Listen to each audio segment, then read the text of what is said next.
I see people watch movies on their iPhone in the subway all the time, and I'm like, no. Who am I to say that it's bad? It doesn't have to be bad. Late at night, my wife's asleep and I can't sleep, and I pull up Netflix on my iPhone, put in some good headphones and watch a film that close to my face. Like, there's something interesting about that. You can interact with things very privately now that I think was missing. If I want to cry without people seeing, I'm gonna put on the Steel Magnolias and I'm gonna cry. And if my wife wakes up, I'll just hit pause and put it on the pillow. I mean, there's something interesting about that I feel like we didn't get a chance to experience before. If you get asked on a date, nobody's like, let's go to the movies anymore. I don't even feel like that's going on. I feel like people are like, let's watch something on Netflix streaming on my bed, which might just be like 24-year-old guys' way of getting you to sit on their bed. But I think that that's what's happening. I can get any Jean-Luc Godard movie, I can get any movie from the past, anything. And Netflix will send it to me and I can just sit down and watch it. But you're not going to see all the detail, you won't be able to feel it like you would be able to feel. My big screen TV is plenty big. Right. I mean, you can go to theaters and make out with girls and things like that, but that, you know, I'm way past that age, so. Sure. Believe me. There's so many different ways to watch a movie. That shared experience aspect too, it's, you know, that's shifting, going to the movies. Well, it's also becoming much larger virtually, you know. Communal space will definitely expand virtually, so we'll start watching movies together in these sort of virtual worlds, and that will be inevitable. How do you have the pheromones get exchanged virtually? How do you bleed and sweat and be comfortable and uncomfortable do all that in the together? theater in your trench coat? No, but laughing together and crying together. And in some way, the virtual experience is more rewarding because there's an actual dialogue going on. Someone who's 20 years old does not care about the loss of cinemas as a communal space. You know, they're interested in how they want to tell their story and get it out to friends on Facebook or whatever it is. You've got to go with it, you know, and if you become unable to deal with it, then that's fine, because that means your time is finished and you know, it's time for other people to take it on.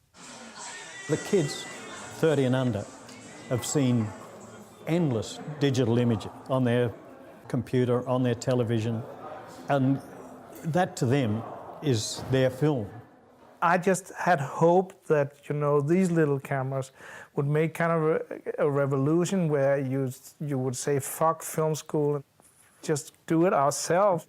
There's a lot of talent and stuff that could be freed by less respect. Everyone is interpreting the reality, or what they think is reality, through an image, through a lens, you know.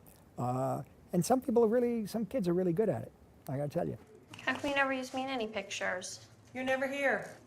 Without digital video culture, I don't think I ever would have been making movies, because I came at it as a writer, and I always thought that you have to have a certain kind of knowledge. You have to be, basically in my head, I was like, you've got to be like a dude who knows how to operate machines to do this job. Like, I think I would have been scared to step into that role if it had involved, you know, like getting a huge camera and getting 15 lighting technicians together. It was like I was able to experiment with making movies in this really small, private way, which was what I needed to do. What about the 5Ds? What about the DSLRs? These cameras were designed at the request of AP and Reuters so that their news stills photographers could shoot news video for their websites.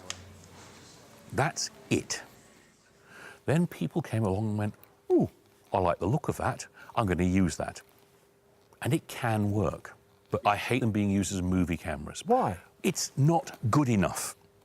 But they're inexpensive, people can make movies. If I'd been at art school and I had a Canon 7D or a Canon 5D, you know, it would have been wonderful. What are you shooting on tonight? 7D. On the 7D for my second-year grad film. I can't believe that you do. I guess it's the most accessible. It gives you a lot you can capture, but it's not super expensive. I wanted to shoot with the 7D or the 5D primarily for budget reasons, and because we are given a week in which we have to shoot our film, and the amount of time that we would lose in terms of like changing the film, checking the gate, and being cautious, then I would probably not be able to film half the scenes I'd want to. It's become this very cheap way for us to tell our stories about ourselves. It takes these art forms out of a rarefied environment and allows more people to make art. And cut. Let's do that one. Everybody and his little brother has a piece of paper and a pencil. But how many great stories have been written on that piece of paper? Now, the same thing's going to happen in, cinema. There used to be that encumbrance, where filmmakers were guys who, people who just sat around coffee shops saying what great films they would make if the man would ever give them a chance. It was kind of great when the day came that it was, well, go do it. Everybody can make a movie now. Movies everywhere. That's a good thing. I don't think so, actually. There's less good. There's more bad. Because everybody's able to do whatever they want to do. There's a democratization of it. Fantastic. But I think my kids will suffer. They will not have the quality that we had growing up. Because there isn't somebody there. There isn't a tastemaker involved. Wow.